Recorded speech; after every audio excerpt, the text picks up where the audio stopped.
అండి మీకు ఒకటి చూపించాలనుకుంటున్నాను, చూపించేస్తాను రండి. ఇదిగోండి కొత్త ఇడ్లీ పాత్రలో ఇడ్లీలు వేశానండి. పసుపు బొట్టు కూడా పెట్టుకున్నాను, చూసారా?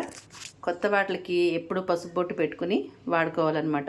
ఇది కొన్న తర్వాత శుభ్రంగా కడిగేసేసుకుని పసుపు బొట్టు పెట్టుకుని వాడుకోవాలి. ఇక్కడ కూడా పసుపు బొట్టు పెట్టా.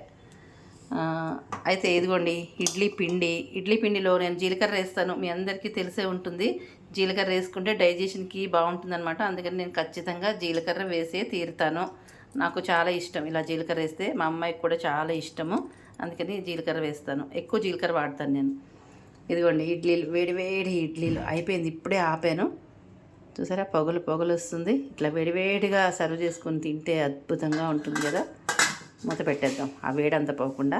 ఇప్పుడు ఇడ్లీలోకి చట్నీ కూడా కావాలి కదండి. ఇదిగోండి చట్నీ చేశాను, సింపుల్గా ఈజీగా చేసేసుకుని చట్నీ అనమాట. పుట్నాల చట్నీ అండి, కొబ్బరి పుట్నాల చట్నీ అనమాట.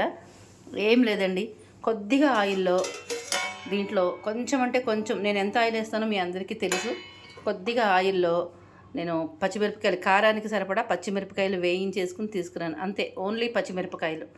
అలాగే పుట్నాల పప్పు, మీకు కావాల్సిన పుట్నాల పప్పు, దానికి సరిపడా కొంచెం కొబ్బరి, ఎంత కొబ్బరి వేసుకుంటే అంత కొబ్బరి వేసుకోవచ్చు. ఇంత కొబ్బరి వేసాను నేను.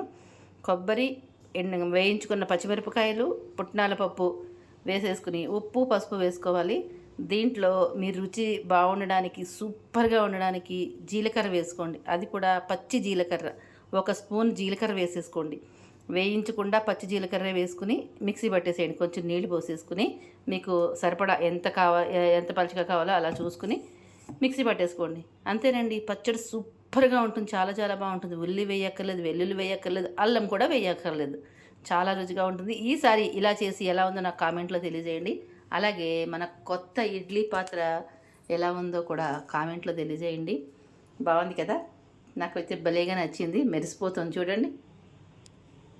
వేడి ఇడ్లీలు తింటే ఆ పచ్చడి వేసుకుని ఆహా ఏముంది అనిపిస్తుంది. చాలా రుచిగా ఉంటుంది. ఉంటాను, బాయ్.